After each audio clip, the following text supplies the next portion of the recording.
There was a time when traders in Alaba were the ones who decided which musician was going to blow and which one was not. Artists will record their songs, put them in CDs, travel all the way to Alaba and be going shop to shop, begging traders to listen to those songs. And because those traders controlled distribution at the time, they understood the power they had. To even get them to listen to your song is already an achievement, because every single day, artist after artist is coming, begging to be listened to.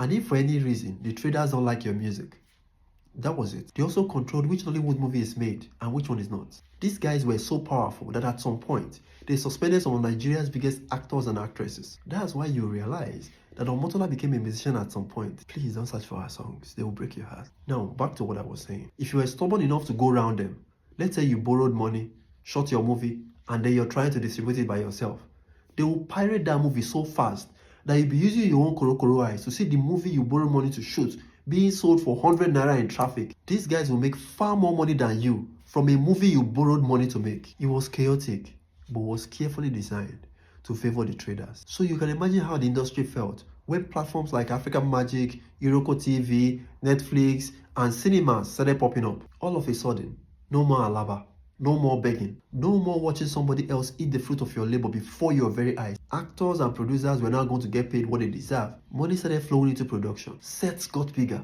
And Nigeria started appearing in global production conversations. But here's the thing they don't tell you about global platforms investing in African content. Their real customers are not in Lagos. Their core customers are in London, Toronto, New York. And that's why you will find that in many cases, the stories get softened. That's because the story has to be palatable to a global audience that don't understand the Nigerian context. The problem with that is that in many cases, by the time the story is done, it's now too watered down for the Nigerian audience. To be honest, I get it.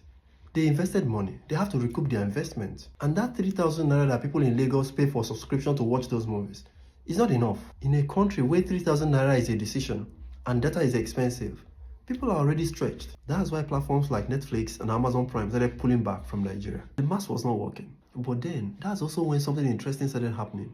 Nollywood moved to YouTube. And if you pay attention, you'll realize that YouTube fits how Nollywood operates. Nollywood is a high-volume industry. Producers are not making one film every 3 years. They make one movie today, tomorrow they've moved on to the next one. If you ask me, I don't think that Nollywood is right for subscription model. Nollywood has been looking for a home for a long time, and YouTube has made itself that home.